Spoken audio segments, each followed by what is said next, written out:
اللہ تعالیٰ نے انسان کو بنایا ہے اور انسان بھولتا بار بار ہے اور خطائیں بھی بار بار کرتا ہے۔ خطا کرنے والا اور بھول جانے والا اللہ کی بارگاہ میں ایسا نہیں ہے کہ وہ ہمیشہ کے لیے ناکارہ ہے، بلکہ اللہ تعالیٰ نے اسے زندگی میں بار بار موقع دیے ہیں کہ تو اپنی خطاؤں سے اور اپنی بھول سے پھر سے دوبارہ اپنی اچھی زندگی میں آ جا، اور اسی کو ہم توبہ کہتے ہیں۔ توبہ کا جو آپشن رکھا گیا ہے انسانوں کے لیے، مسلمانوں کے لیے خاص طور پر، بہت ہمت والا ہے دروازہ ہے، بہت ہمت والا دروازہ ہے۔ اور اسی وجہ سے حدیث پاک میں یہ ہے کہ گناہ کرتا ہے بندہ، پھر توبہ کرتا ہے، پھر گناہ کرتا ہے، پھر توبہ کرتا ہے، یہ کرتا رہتا ہے۔ فرشتے اللہ کی بارگاہ میں عرض کرتے ہیں کہ مولا یہ تو بار بار وہی کرتا ہے، پھر توبہ کرتا ہے۔ اگر ہمارے ساتھ کوئی غلطی ایک بار دو بار کر دے، تیسری بار تو ہم اسے چھوڑیں گے بھی نہیں۔ انسانوں کی طبیعت تو یہی ہے۔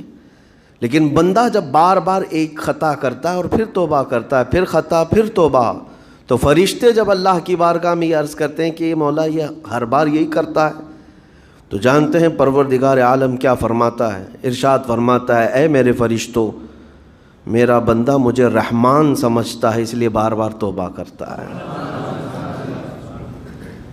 مجھے وہ ارحم الراحمین سمجھتا ہے، ورنہ کون بار بار اللہ تبارک و تعالیٰ کی بارگاہ میں دروازہ کھٹکھٹاتا۔ تو رب تبارک و تعالیٰ ارحم الراحمین ہے، یہ تصور ہر مسلمان کے ذہن میں ہے، اس کی وجہ سے وہ کبھی مایوس نہیں ہوتا۔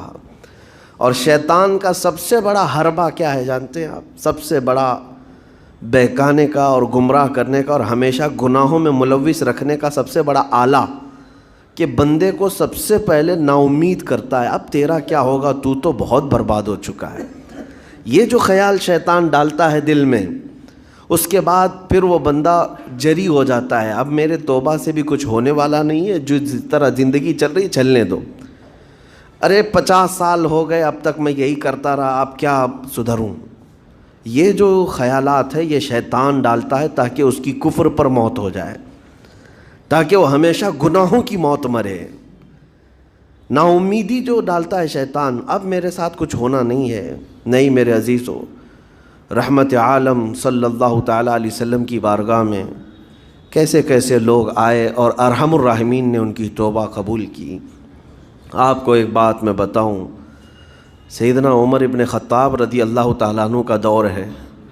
مثنوی شریف میں مولانا روم فرماتے ہیں جنت البقیع آپ نے سنا ہوگا، قبرستان مدینے کا، مدینے کے قبرستان میں رات کے وقت ایک بوڑھا آدمی 80 سال کا جو بانسری بجاتا تھا اور اسی سے پیسہ کماتا تھا، اس کی بانسری میں بڑی اچھی لے تھی، بڑی سر اچھی تھی، لوگ سنتے تھے اور پیسے دیتے تھے، لیکن بڑھاپے میں جب سانس پھولنے لگ جاتی ہے، ہانپنے لگ جاتا ہے، سانس نہیں ٹھہرتی، تو بانسری کیسے بجتی، اس کی لے ٹوٹ جاتی، لہجے بدل جاتے۔ بوڑھا آدمی، اب اس کی بانسری سننے کو کوئی آتا نہیں تھا اور پیسے ملتے نہیں تھے، تھک ہار کر کے وہ آیا، رات کا وقت تھا، جنت البقیع قبرستان میں، 80 سال کی عمر کا ہو گیا ہے، اس نے بانسری توڑ دی، کہا زندگی بھر جس چیز سے میں کماتا تھا اب میری سانسوں نے جواب دے دیا، جسم پھولنے لگا ہے، سانس زیادہ آنے لگ گئی ہے، اب میرا کھانا پینا کیسا چلے گا؟ خیر ارحم الراحمین ہوں تو تیرا ہی بندہ، میرے اہل و عیال نہیں، میرے رشتہ دار نہیں، مجھے اگر تو بھوکا مارنا ہے تو اسی قبرستان میں مار دے، یا اگر میری زندگی باقی ہے تو میرے رزق کا انتظام کر دے۔ وہ رو رہا تھا 80 سال کی عمر میں۔ جب بندہ لاچار و مجبور ہوتا ہے تو پروردگار کو ہی یاد کرتا ہے۔ جانتے ہیں عمر ابن خطاب رضی اللہ تعالیٰ عنہ امیر المومنین مسجد نبوی میں تھے اور ان کی آنکھ لگی تھی، خواب میں رسول پاک صلی اللہ تعالیٰ علیہ وسلم تشریف لائے، کہا عمر اللہ کا حکم ہے جنت البقیع میں جاؤ، ایک بھوکا آدمی کھڑا ہے، اپنے گھر سے کھانا لے جاؤ اور اس کی ضرورت کا انتظام کرو۔ نیند کھلی تو آپ نے دیکھا اللہ کے حبیب صلی اللہ علیہ وسلم کی طرف سے حکم آیا اور رب ذوالجلال کا حکم ہے. گھر سے عمدہ کھانا لیا, توشادان لے کر کے, کچھ مال و متاع بھی لے کر قبرستان میں گئے. ڈھونڈا کون ہے یہاں پر, تو دیکھا کہ ایک ہانپتا کانپتا ہوا 80 سال کا بوڑھا روتا ہوا نظر آیا. امیر المومنین اپنے ہاتھ میں توشادان لے کر اس کے قریب گئے. کہا تو بھوکا ہے؟ کہا ہاں بھوکا ہوں.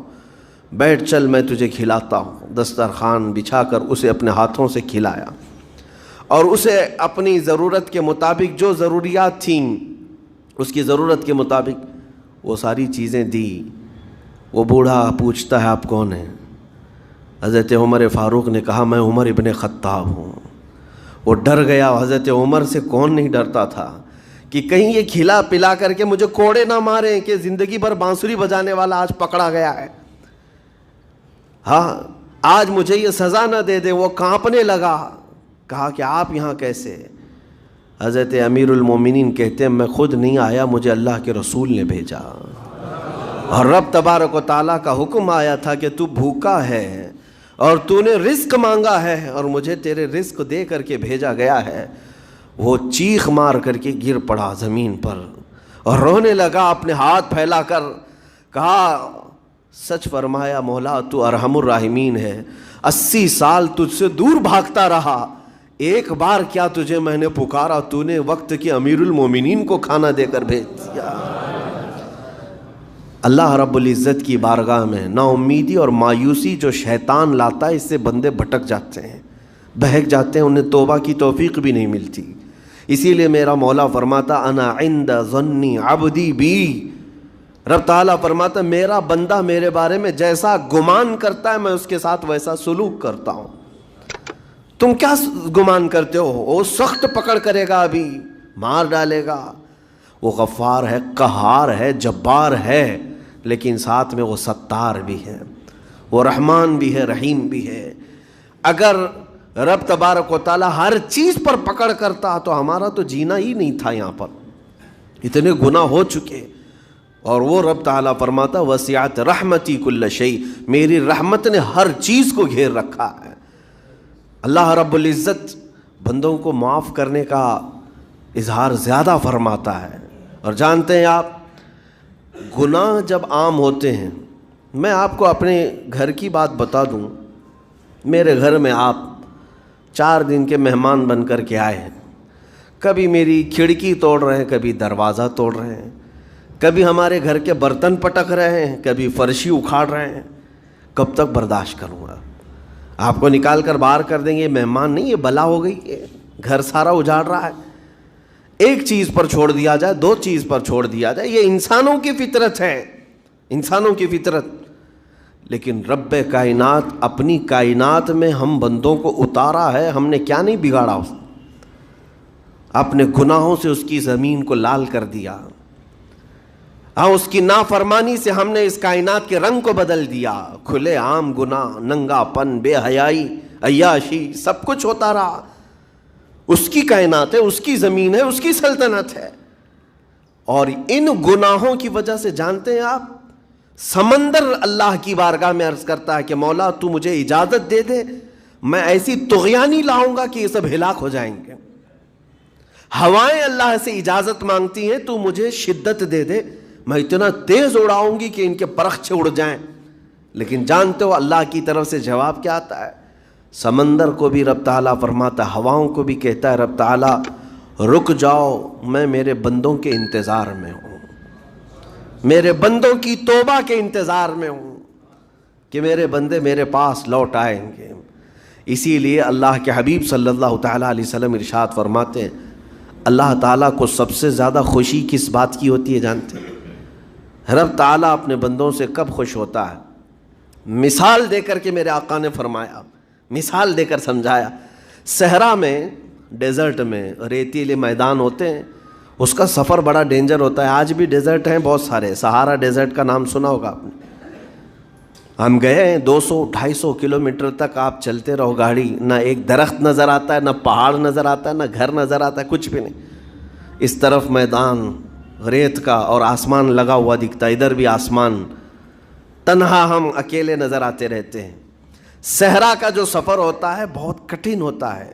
نبی پاک صلی اللہ تعالیٰ علیہ وسلم مثال دیتے ہوئے ارشاد فرماتے، ایک بندہ اپنی اونٹنی لے کر، اس پہ ساز و سامان لے کر کھانے پینے کا صحرا کے سفر پر تھا، اور صحرا میں کھانا پانی بہت مقدار میں لی جاتی ہے کیونکہ کچھ ملتا نہیں، اور جلد سے جلد وہاں سے سفر گزار کر کے آنا۔ ایک بار اگر راستہ بھٹک گیا موت ہو جاتی ہے، وہاں پہ راستہ ملے گا نہیں، جس طرف بھی جاؤ تو لگے گا سیدھا ہی چل رہا ہوں، ڈائریکشن ہی نہیں پتہ ہوتے صحرا میں۔ حضور پاک صلی اللہ علیہ وسلم فرماتے ہیں ایک بندہ صحرا کے سفر میں اپنی اونٹنی کے ساتھ ساز و سامان لے کر سفر پر تھا، بیچ راستے میں اسے نیند آئی، سویا، سو کر کے اٹھا تو دیکھا اس کی اونٹنی ساز و سامان کے ساتھ غائب ہے، صحرا میں، بیچ صحرا میں۔ اب جو سواری تھی وہ غائب ہے، کھانا پانی تھا وہ غائب ہے، کچھ نہیں ہے ساتھ میں۔ گھبرا گیا، پریشان ہوا، اپنی اونٹنی کو ڈھونڈتا ڈھونڈتا تھک گیا، کبھی ادھر کبھی ادھر، کبھی ادھر کبھی ادھر، ہر جگہ کہیں کوئی نشان نظر نہ آئے۔ اور جب سواری نہیں ہے تو اب کئی 100 کلومیٹر کا بغیر کھانے پینے کے کیسے سفر کرتا؟ تھک ہار کر کے دوسرا دن ہو کہ تیسرا دن ہو، ایک جگہ وہ بندہ سو گیا، پھر سے سو گیا، اب راستہ بھی نہیں ملتا، سویا تو نیند سے اٹھا جب تو دیکھا اس کی اونٹنی بھی موجود ہے، اس کا ساز و سامان بھی ہے۔ یہ مثال ہے، یہ مثال ہے۔ میرے آقا صلی اللہ علیہ وسلم صحابہ سے اب پوچھتے ہیں، اے میرے صحابہ بتاؤ اس بندے کو جو صحرا میں گمشدہ اونٹنی جس کی مل جائے اسے خوشی کتنی ہوگی؟ صحابہ کہتے ہیں یا رسول اللہ اس کی تو جان میں جان آ گئی ہوگی، کیونکہ وہ جانتے تھے صحرا کا سفر کیا ہوتا ہے۔ کہا سب سے زیادہ اسے خوشی ہوگی کہ اس کا کھویا ہوا سامان مل گیا، کھوئی ہوئی سواری مل گئی۔ میرے آقا صلی اللہ علیہ وسلم فرماتے ہیں گم شدہ اونٹنی کے ملنے پر جیسے اس مسافر کو خوشی ہوئی، اس سے کئی زیادہ بڑھ کر کے رب تعالیٰ کو اس وقت خوشی ہوتی ہے جب ایک گنہگار بندہ واپس توبہ کر کے اس کی بارگاہ میں آتا ہے۔ رب تعالیٰ کی بارگاہ میں جب بندہ پلٹ کر کے آتا ہے، رب تعالیٰ فرشتوں پر اس بندے کو دکھا کر رشک کرتا ہے، ارشاد فرماتا ہے میرا بندہ میرے پاس آ گیا، میرا بندہ میرے پاس آ گیا ہے۔